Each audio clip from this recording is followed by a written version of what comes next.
What's going on, y'all? It's your brother Larry, and we getting up early for day 3 of our trip to Egypt.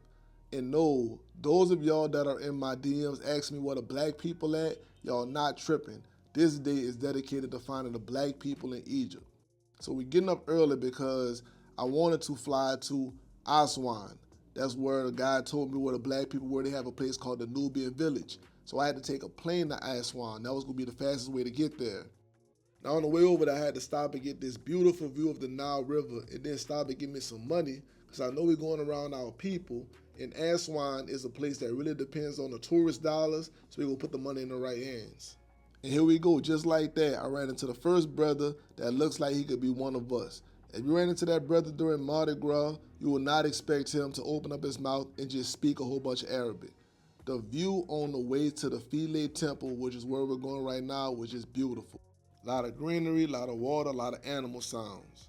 As we stepped on the temple grounds, I'm just amazed at how much precision it took to do the figures into the stone, the hieroglyphs into the stone, and even some of the sculptures they built, which I'll show later on.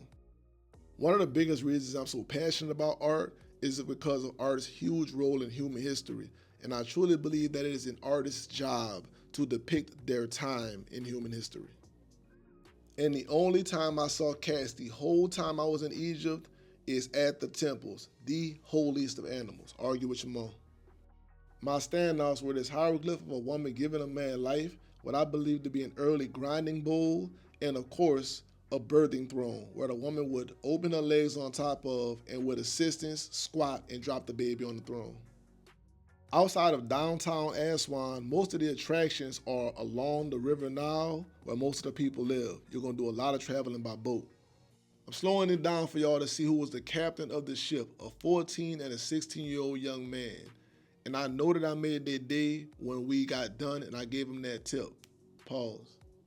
But yeah, I found the people, man. Out there on the beach, they had the music going, they was partying, all the kids was in the water. It was a beautiful sight.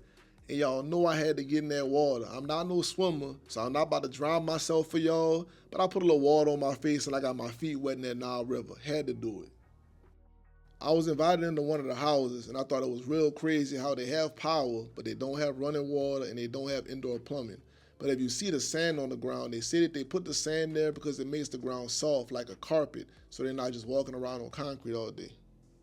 And on the way out, of course, we do some souvenir shopping to go ahead and put a little money in the brothers and the sisters' hands of the village.